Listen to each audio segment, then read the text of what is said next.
جوزيف زيمباور المدير الفني لشبيبة القبائل طالب من لاعبيه في الحصة التدريبية ليوم أمس. اللاعبين بداو يوالفوا زيمباور. اللاعبين في الحصص التدريبية اجتمعوا فيما بينهم، ما كاش هضرة، كاين لي 3 بوان.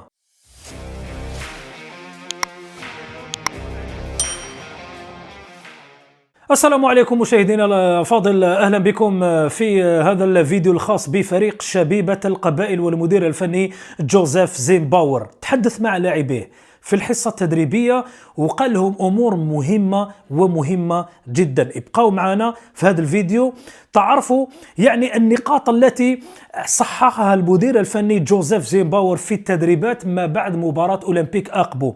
عندما نقول مباراة أولمبيك أقبو كلنا نتذكر خيبة الأمل تاع المدرب اللي بقى في كرسي الاحتياط بعد نهاية المواجهة وكان شاد راسه وكان حاير.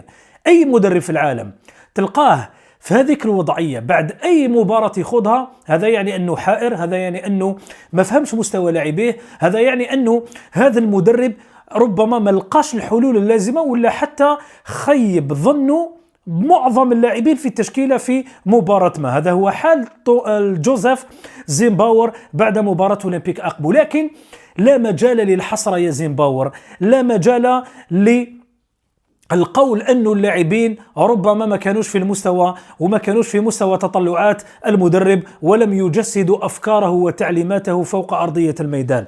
جوزيف زيمباور فهم مليح أن المأمورية ستكون صعبة بهذه التشكيلة وبهذه التركيبة البشرية، خاصة وأنه جاء في منتصف الموسم. ما نقدرش نقولوا منتصف الموسم، ما نقولوا أكثر من منتصف الموسم، رانا في شهر فيفري.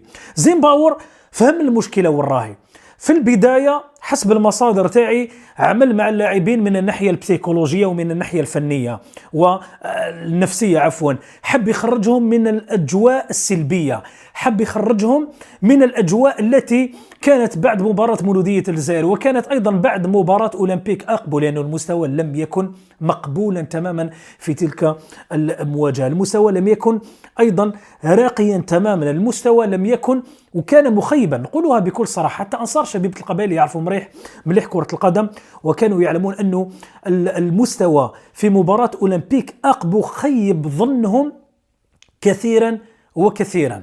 لهذا زيمباور أول أمر يعني كان في الحصص التدريبية ما بعد مباراة أولمبيك أقبو كان عمل مع اللاعبين من الناحية النفسية ليخرجهم من الأجواء السلبية، ليخرجهم من دائرة الأمور السلبية من الناحية البسيكولوجية. احنا نعرف أنه في كرة القدم الناحية البسيكولوجية والنفسية مهمة جدا لكل اللاعبين. ثم زيمباور بدأ يفهم لاعبيه أنه طريقة اللعب اللي جاء باش يحطها قبل مباراة مولودية الجزائر لازم يكملوا بها. لازم اللاعبين يفهموا مليح أنه طريقة اللعب اللي جابها زيمباور هي الطريقة الأمثل من أجل تطوير الفريق. صح ما راح تكون في مباراة، ما راح تكون في مبارتين، ما راح تكون في 3 مباريات، لكن اللاعبين كانت الاستجابة تاعهم إيجابية في الحصص التدريبية. نقولها بكل صراحة، الأمور تسير على ما يرام في شبيبة القبائل، الأمور تسير بشكل صحيح، ما نقولوا بشكل بيرفكت سوبر جيد، لكن الأمور تسير على النحو الصحيح بين جوزيف زيمباور وبين الطاقم الفني وبين لاعبيه في الحصص التدريبية. عندنا معلومات أيضا تقول أنه اللاعبين فيما بينهم اجتمعوا وأكدوا على ضرورة تحقيق الفوز من أجل المدرب ومن أجل الأنصار في المباراة القادمة. حتى نقول أنه ما عندهمش خيار، ما نيش ندير الضغط على التشكيلة، لكن أي عاقل أي مناصر لشبيبة القبائل يدرك أنه الفريق ما عندوش خيار بمناسبة مباراة بارادو دون جمهور بملعب المجاهد الراحل حسين أيت أحمد بتيزي وزو. الفوز ثم الفوز ثم الفوز. النقاط الثلاث هي الصح وهي الأهم وضرورية وحتمية أمام بارادو. لازم اللاعبين يعني يدركون حجم المسؤولية. حسب المعلومات التي وردتنا لاعبو فريق شبيبة القبائل على بالهم مش كاين، على بالهم وفهموا مليح أنه هذا القميص ثقيل جدا، هذا القميص لازم تبلله بأفضل طريقة ممكنة. حتى الأداء لازم يتحسن فوق أرضية الميدان. جوزيف زيمباور تحدث أيضا مع الطاقم الفني يقوده في فريق شبيبة القبائل، كان ألح على الطاقم الفني ضرورة تحضير اللاعبين خاصة من الناحية البدنية بأفضل طريقة ممكنة. العامل البدني في البطولة الوطنية اللي بدأ يكتشفها زيمباور، ما يعرفش البطولة بطبيعة الحال، عنده 2 مباريات فقط مع المولودية ومع أقبو، هزيمة مع المولودية وتعادل مع أولمبيك أقبو، وحان الوقت من أجل تحقيق النقاط ال3 والفوز في هذه المباراة أمام نادي بارادو. مهم جدا فوز الشبيبة. هذا الفوز ماذا يعني؟ وش يعني هذا الفوز بالنسبة لشبيبة القبائل؟ يعني أولا العودة في المنافسة. جياسكا عندها 26 نقطة، جياسكا إذا فازت راح تزيد تصعد، راح تزيد 3 نقاط إلى رصيدها، وستعود بقوة للمنافسة على المراكز ال3 الأولى المؤهلة للمنافسات الإفريقية. هذا الأول، أمر أول. الأمر الثاني هو عودة الروح لكل التشكيلة، عودة الروح للفريق، للاعبين، للطاقم الفني، للإدارة، باش يزيدوا يحضروا المباريات القادمة في أفضل طريقة ممكنة. هذا الأمر الثاني. الأمر الثالث هو يعني التحفيز اللي راه يدير فيه جوزيف زيمباور للاعبيه من أجل تحقيق الفوز، راح يتجسد على أمر الواقع. تفوز بالنقاط ال3 يعني ترتفع المعنويات، ماشي غير للاعبين، حتى للطاقم الفني. كي تشوف انت زيمباور، يعني الحسرة كانت بتلك الطريقة بعد مباراة أولمبيك أقبو، تدرك جيدا أنه هذا المدرب حايب يحقق أمر إيجابي مع شبيبة القبائل، حاب يحقق أمر إيجابي مع جياسكا، ما راحش يجي بسرعة، لكن مع مرور الوقت. وثالث مباراة هي يعني الوقت والتوقيت الأنسب لأي مدرب جديد على فريق من أجل تحقيق الانتصار في البطولة. الانتصار مهم جدا أمام نادي بارادو، برغم أن المباراة لن تكون سهلة. حتى نادي بارادو بقيادة بلال الدزيري ما راهوش يسير بأفضل طريقة ممكنة.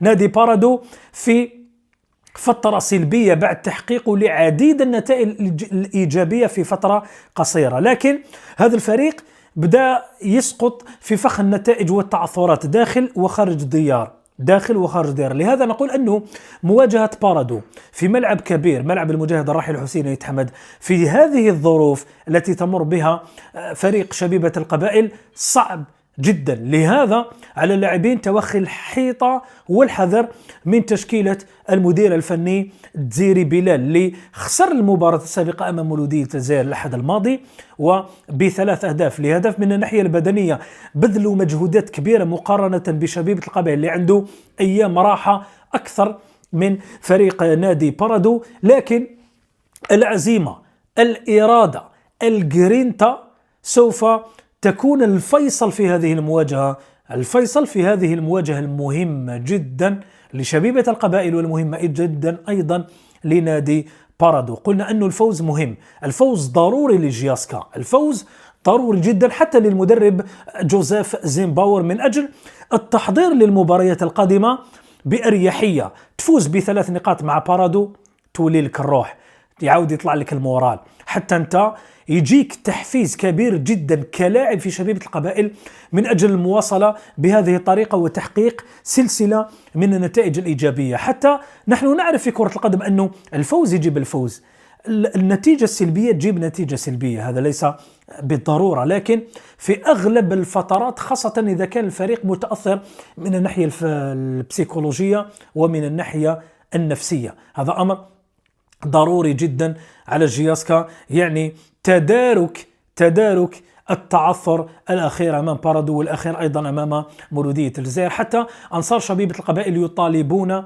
بالفوز في هذه المواجهة، يقولون أن الشعار في لقاء بارادو بين الشبيبة وبارادو هو الفوز والفوز ثم الفوز، ولا ليس هناك أي نتيجة أخرى يطالبون بها إلا النقاط ال3 من أجل العودة إلى طريق الانتصارات وسكة النتائج الإيجابية والتحضير للمباراة القادمة، الجولة 19 من الرابطة المحترفة الأولى بأفضل طريقة ممكنة. هذه هي يعني أهم مستجدات بيت شبيبة القبائل. الجميع يعمل في صمت، الجميع يعمل في راحة، المعنويات ارتفعت في شبيبة القبائل، واللاعبون عازمون على التدارك في هذه المواجهة أمام نادي بارادو بقيادة المدير الفني الألماني جوزيف زيمباور. لكيف يعطيكم العافية، شكرا جزيلا لكم، بارك الله فيكم، ديروا لايك للفيديو، ديروا اشتراك للقناة. السلام عليكم.